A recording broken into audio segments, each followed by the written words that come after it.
Адамдар экологияның лас екендігін айтып наразылық білдіріп жатады. Алайда үйдегі ауа көшедегіге қарағанда 5 есе лас әрі 10 есе улы болуы мүмкін. Олай болуының негізгі себептерін ұсынамыз. Шаң тозаң. Жылына 1 квадрат метр жерге 8 граммға дейін шаң тозаң жинала алады. Тоқыма талшығы, тері бөліктері, бактериялар, тозаң, дала ластығы. Мұның барлығы жиналып, үйдің ішінде басылып қалады.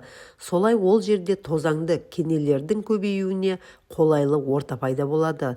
Ал мұндай жәндіктердің нәжісі аллергия, көз ісуін, тері тітіркенуін, жөтел және демікпе шақыруы мүмкін.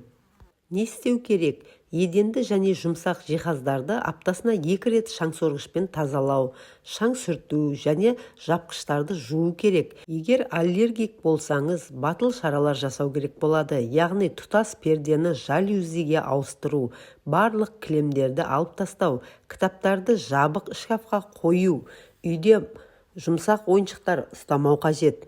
Ас үйдің булары. Газдың жану кезінде көптеген зиянды заттар, сонымен қатар канцерогенді заттар түзіледі. Ал тамақ әзірлеу кезінде уыт, яғни формальдегид, аммиак және тағы басқа бөлінеді. Олардың бір бөлігі жиһазға қонса, басқалары ауада қалады. Не істеу керек? Ас үйді жиі желдетіп тұру, ас үй сорғышын орнату, газ плитасын электр түріне ауыстыру. Зең барлық жерде бар, әсіресе жуынатын бөлмеде көп болады. Жылу мен ылғалдылық зеңнің көбеюіне арналған қолайлы орта. Олардың көпшілігі саңырауқұлақ уын бөледі. Ол демікпе, тері бөртпесін, асқазанның бұзылуын, бас ауруын және басқа да жағымсыз заттарды шақырады. Не істеу керек? Желдету жүйесін реттеу, үйдің ішінде шамамен 40% ылғалдылық деңгейін ұстау, душқа арналған жапқыштарды жуып тұру, үй бөлмелерінде жуылған киімдерді кептірмеу керек. Темекі түтіні. Темекінің зияны тек оны тартатындарға емес, басқаларға да әсерін береді. Түтін киімге, жиһазға, жапқышқа және кілемге сіңіп кетеді. Сондықтан үйге темекі тартатын бір адам болса, оның зияны жанындағыларға да әсер етеді. Не істеу керек? Үйдің ішінде темекі тартпау, барлық киімдерді жуып тұру, ауаны темекі түтінінен тазартатын құрал қою керек. Әрине, ең дұрысы бұл зиянды әдеттен бас тарту. Үй жануарлары. Сүйікті үй жануарыңыздың жүні мен тері бөліктері үйге түсіп, шаңның мөлшерін көбейтіп, аллергия шақырады. Не істеу керек? Үй жануарын тарап тұру және үйді де жиі жинап отыру қажет. Тұрмыстық химия. Улы тұрмыстық химия мен үй жинау адам өкпесіне темекіден де жаман әсер етеді.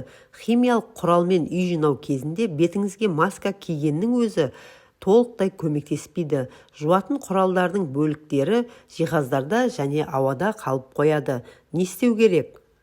Ғалымдар тұрмыстық химия өндірушілерін қаптамада зиянды заттардың бар жоғын көрсетуіне шақырса да, маркетинг көзімен ол тиімсіз болғандықтан көп жағдайда көрсетілмейді.